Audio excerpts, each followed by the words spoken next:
Welcome to GenXGrownUp. My name is Mo and I'm a GenXGrownUp. So today I want to talk to you about the new Xcom 2 War of the Chosen expansion that came out recently.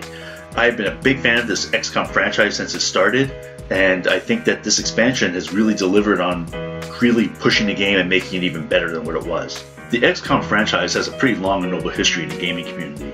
The first version of the game, Xcom UFO Defense, came out back in 1994 and was published by Microprose. Although the graphics have much to be desired by today's standpoint, it was a very engaging game for its time. But the next really big leap didn't come until 2012, when a bunch of people who worked at Microprose left and founded a company called Fraxis Games.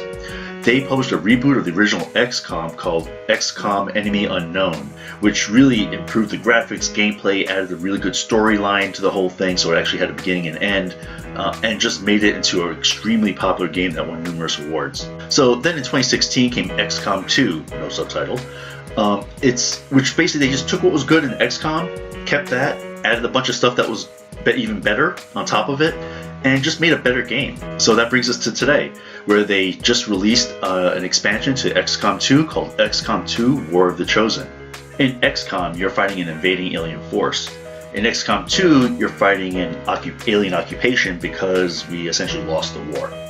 It is at its heart a tactical simulation where you control the actions of individual soldiers on the battlefield. But they did a really good job of adding in some additional strategy and resource management aspects to it to keep the game really interesting. As far as the resource management, you have the standard things like supplies and intel, but the more interesting is you also have to manage your people. You have scientists that can research new technologies, and you also have engineers that build and expand the capabilities of your soldiers and the base. Your most important resource, of course, is your soldiers. And you have to really manage them carefully to keep them as effective as possible. If you send them out too often, they get tired and become less effective. If you don't send them out enough, they don't gain enough experience to advance to become better. You also have to control your ship, which is your mobile command center. Think helicarrier from the Marvel movies. But in there you build rooms that basically help you fight against aliens. You can build things like an infirmary to help your soldiers heal faster. You can build additional research areas where they can build more advanced weapons. But again, you have to manage it because you only have a limited amount of space. So what you have here is basically a cross-section of your ship. So this is your command center. We build the rooms in the middle for various functions as you kind of design how you want your ship to operate.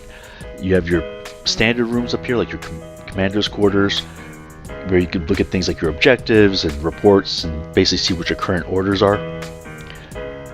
There's the living quarters. You can look there and just kind of get a good overview of your personnel. Who do you have? When I say personnel, it's your engineers and your scientists. And then your scientists work in this room right here, which is your research facility. So this is all brand new technology happens here. And you get to control exactly which ones they research and when. And then over to the other side is your engineering group. So your engineering team has, basically this is where they build all of your new technology, all your new capabilities. They manage your rooms that you build. And then you have the armory. So this is where you can actually look at your soldiers. You can check their statuses. You can see if they are hurt or tired. You get a good overview of the different classes and the ranks of the various people. So when you go into your bridge, it actually takes you to a world map. And you can see the world is divided up into various territories. And on it you'll see different events, and you can easily move between them. You kind of pick which ones you want to do. Some of them are picking up supplies, it could be a mission, it could be attacking an alien base. It's pretty varied as far as what you can do here, but this is really where you control what missions you go on and when. So when you start a mission, you basically select which soldiers you want to go, which ones you want to stay. Again, it's that balance of trying to keep people, new people going so they gain experience, but you want to have experienced people on there so that everyone doesn't die. You can take people out, obviously through remove. And then you have a list here of all the available soldiers. So you also get to see their status. If they're already on a mission, you can see one of them is injured and not available for another 3 days. So all in all, it gives you a pretty wide variety of who you can select and how. So another cool feature they added is that you could upgrade your weapons. So this was added with XCOM 2. But each weapon has a certain number of expansion slots that you could of course expand as the game goes on. And you could add different attachments to either increase its power, its accuracy, its range, its clip size. They give you a pretty good variety of different things to make each weapon pretty unique. So you control the movement of your characters. You can see that your squad here has an isometric view of the map. You could rotate the map, you could zoom in, zoom out. You figure out where they want to go. It tells you information about where you're heading towards, where you're putting your squad mate. The little shields tell you whether you're going to be in cover or not, and whether it's full or half cover. So I'm going to move this person forward to full cover.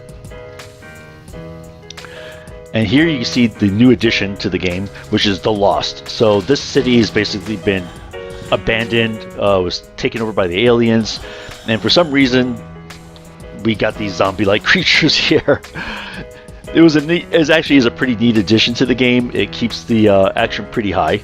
So one thing they added with the Lost is a thing called a headshot. So essentially, as long as you kill one of the Lost, you get a free action. So you can keep going as long as you don't run out of ammunition, or until you don't kill one.